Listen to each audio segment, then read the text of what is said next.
Indonesia memiliki struktur ekonomi yang sangat beragam. Dari perusahaan besar hingga usaha rumahan sederhana, semuanya berperan penting dalam menggerakkan perekonomian nasional.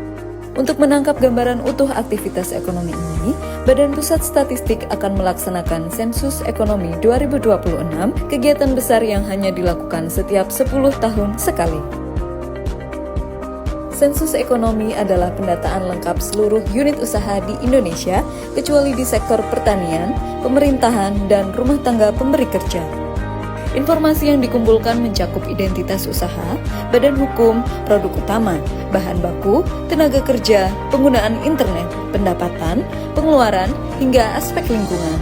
Tujuannya, membentuk basis data ekonomi nasional yang akurat dan menyeluruh.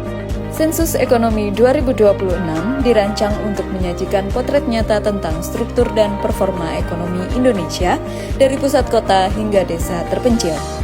Data ini akan menjadi dasar perencanaan pembangunan, penguatan sektor ekonomi, dan penyusunan kebijakan yang lebih tepat sasaran. Saat ini, BPS Provinsi Jawa Timur telah mempersiapkan diri dengan melakukan pemetaan wilayah potensi ekonomi. Kegiatan ini mencakup tagging lokasi-lokasi usaha seperti pasar, pertokoan, UMKM, hingga usaha rumahan. Data ini digunakan untuk menyusun wilayah kerja petugas sensus serta mengantisipasi kendala teknis saat pelaksanaan sensus di 2026. Tidak berhenti di situ, untuk memastikan semuanya berjalan lancar pada tahun 2026, Badan Pusat Statistik telah memulai berbagai persiapan, salah satunya melalui kegiatan Gladi Bersih SE 2026. Gladi Bersih di Provinsi Jawa Timur dilaksanakan pada Agustus 2025 di dua wilayah terpilih, yaitu Kabupaten Banyuwangi dan Kota Surabaya, sebagai miniatur pelaksanaan Sensus Ekonomi 2026.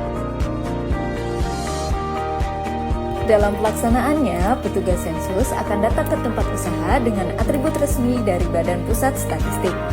Petugas dilengkapi tanda pengenal dan surat tugas resmi yang akan ditunjukkan ketika melaksanakan pendataan lapangan.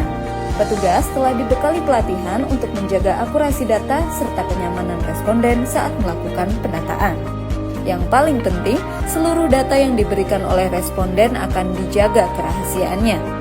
Jika merasa ragu, responden juga dapat menghubungi call center pelaksanaan Sensus Ekonomi 2026. Terima kedatangan petugas sensus dengan terbuka dan berikan informasi dengan akurat. Karena di balik setiap data ada wajah pelaku usaha. Dan dari setiap angka lahir kebijakan yang membentuk masa depan ekonomi bangsa. Mari sukseskan Sensus Ekonomi 2026. Sensus Ekonomi 2026 mencatat Indonesia.